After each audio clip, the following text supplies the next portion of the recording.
Assalamualaikum warahmatullahi wabarakatuh. Salam sejahtera bagi kita semua. Shalom, Om Swastiastu. Namo Buddhaya, Salam Kebajikan. Yang saya hormati Ibu Aili Trisnawati, Magister Pendidikan selaku dosen pembimbing 1. Yang saya hormati Bapak Siswanto, Magister Pendidikan selaku dosen pembimbing 2. Yang saya hormati Ibu Rina Rayu, Magister Pendidikan selaku dosen penguji 1. Yang saya hormati pula Bapak Eko Julianto, Magister Pendidikan selaku dosen pengampu mata kuliah seminar.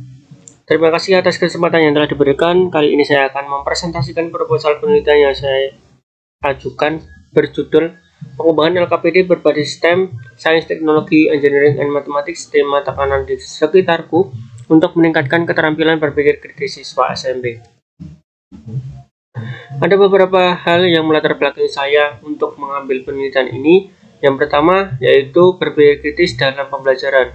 Sesuai dengan pembelajaran di abad 21 bahwa satuan pendidikan dapat mencetak siswa yang memiliki 3 kemampuan penting.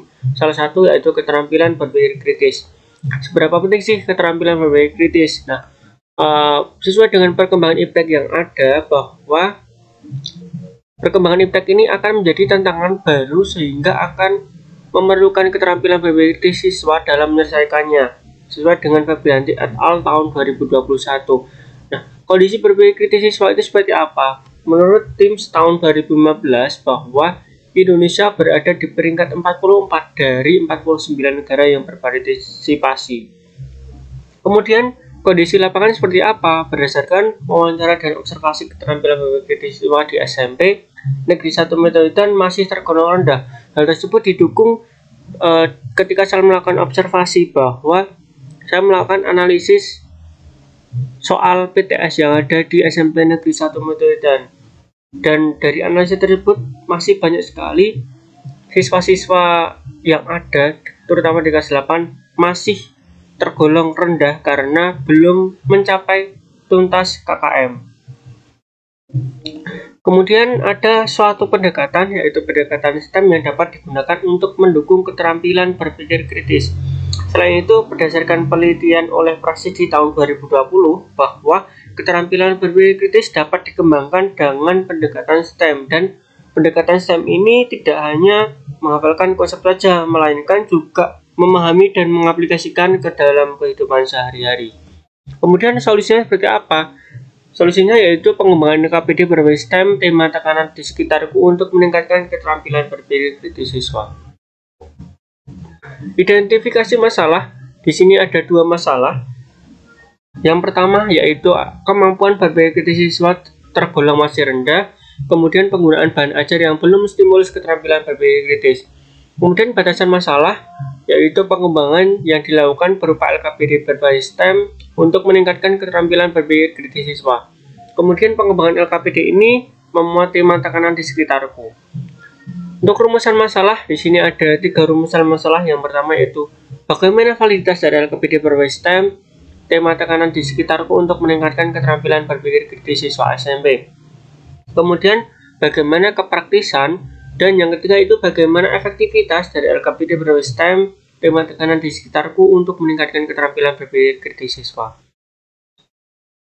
Tujuan penelitian. Sesuai dengan rumusan masalah yang ada, penelitian ini bertujuan untuk menganalisis validitas dari LKPD, kemudian untuk menganalisis kepraktisan dari LKPD, dan yang terakhir yaitu untuk menganalisis efektivitas dari LKPD berbasis STEM, tema tekanan di sekitarku untuk meningkatkan keterampilan berpikir kritis siswa SMP.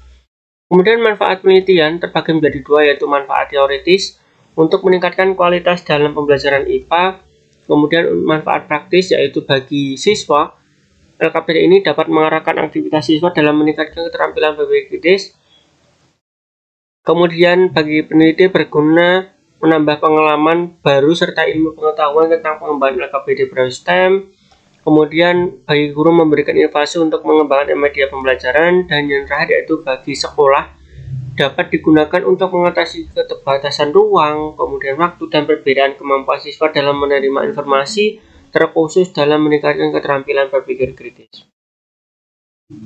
Spesifikasi produk yang dikembangkan di sini ada 4 poin. Yang pertama yaitu LKPD berbasis STEM, tema tekanan di sekitarku.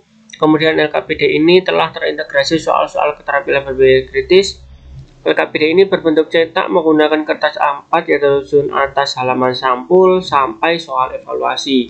Dan yang terakhir yaitu pada aktivitas pembelajaran, peserta didik diarahkan untuk melakukan percobaan di setiap subbab materi tekanan zat. Kemudian asumsi dan batasan. Asumsi LKPD berbasis STEM ini diasumsikan dapat meningkatkan keterampilan berpikir siswa SMP kelas 8. Kemudian pengembangan LKPD berbasis STEM tema tekanan di sekitar hukum menjadi solusi dalam meningkatkan keterampilan berpikir kritis siswa. Kemudian soal-soal yang terdapat dalam LKPD berbasis STEM telah terintegrasi keterampilan berpikir kritis. Dan yang terakhir yaitu validator LKPD berbasis STEM adalah dosen dan guru ahli sesuai dengan bidangnya. Untuk batasan masalah, pengembangan LKPD berbasis STEM tema tekanan di sekitarku untuk meningkatkan keterampilan berpikir kritis siswa. Kajian pustaka. Yang pertama itu ada tinjauan pustaka, ada beberapa teori-teori yang melatar belakangi dan juga memperkuat latar belakang yang ada. Yang pertama yaitu ada menjelaskan mengenai LKPD, bahwa LKPD merupakan bahan ajar berbentuk cetak memuat petunjuk teknis dan materi terkait aktivitas yang akan dilakukan siswa menurut Amali tahun 2019. Kemudian juga menjelaskan mengenai STEM, bahwa pendekatan STEM adalah pendekatan yang menggabungkan pada disiplin ilmu yang berbeda dan bertujuan memberikan kesempatan siswa menerapkan ilmu yang telah diperolehnya. Kemudian juga menjelaskan mengenai keterampilan berpikir kritis, di mana keterampilan berpikir kritis adalah kemampuan berpikir secara teliti dan nyata dalam menganalisa data yang diterima secara rasional. Kemudian cakupan tema yaitu tema tekanan zat, kemudian tekanan zat cair dan tekanan zat gas dan zat padat. Kemudian kerangka berpikir, bahwa permasalahan yang ada di lapangan terdapat dua masalah. Kemudian terdapat penelitian terdahulu bahwa kondisi awal yang ada di lapangan ini bertolak belakang dengan kondisi idealnya, sehingga peneliti mengembangkan bahan ajar berbasis STEM untuk meningkatkan keterampilan berpikir kritis siswa, sehingga dengan pengembangan tersebut diharapkan menjadi suatu solusi bahwa bahan ajar berbasis STEM tema tekanan di sekitarku untuk meningkatkan keterampilan berpikir kritis siswa. Bab 3 yaitu metodologi penelitian. Desain penelitian. Penelitian ini menggunakan penelitian dan pengembangan atau R&D. Modelnya menggunakan model EDI yaitu Analysis, Design, Development, Implementation, dan Evaluation, di mana evaluation ini ada di setiap tahapan EDI. Kemudian prosedur penelitian yaitu tahap analisis kebutuhan dilakukan menggunakan wawancara, kemudian melakukan analisis yang dibutuhkan dalam penyusunan proposal. Kemudian analisis kurikulum dilakukan dengan menganalisis materi seperti apa yang akan termuat dalam LKPD. Kemudian tahap desain, tahap development. Di tahap development ini melakukan revisi produk berdasarkan penilaian dari validator. Kemudian tahap implementation menggunakan one group pretest post test. Kemudian pengambilan sampel ini berdasarkan purpose sampling berdasarkan nilai PTS. Kemudian tahap evaluasi yang pertama yaitu tahap analisis dilakukan berdasarkan guru IPA. Kemudian tahap desain dilakukan bersama dosen pembimbing. Tahap development dilakukan oleh validator, dan tahap implementation berdasarkan pretest dan post test. Yang pertama itu ada uji validitas sumber dari hasil validasi ahli, uji praktisan yaitu respon ke praktisan media oleh guru dan siswa, dan yang terakhir uji efektivitas berdasarkan hasil pretest dan post test siswa.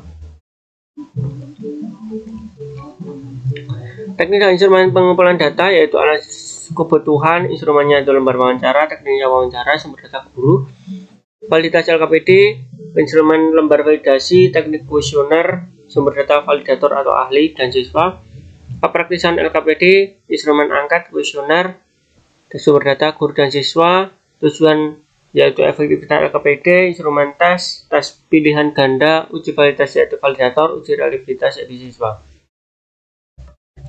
Teknik analisis data uji validator dilakukan oleh validator mengetahui persentase dari hasil perolehan skor kuesioner dibagi dengan skor maksimal. Kemudian uji kepraktisan yang dilakukan dari tanggapan guru dan siswa. Kemudian yaitu ada uji efektivitas. Yang pertama yaitu uji prasyarat. Uji normalitas. Uji normalitas ini digunakan untuk mengetahui datanya apakah terdistribusi normal atau tidak. Kemudian uji homogenitas, ini digunakan untuk mengetahui apakah datanya homogen atau tidak.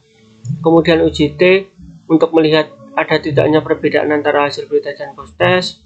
Kemudian ada uji N-GAN digunakan untuk mengetahui selisih pretest dan post-test. Dan yang terakhir yaitu ada uji effect size digunakan untuk melihat skala efektivitas LKPD. Terima kasih, mungkin cukup sekian yang dapat saya sampaikan. Kurang lebihnya mohon maaf. Assalamualaikum warahmatullahi wabarakatuh.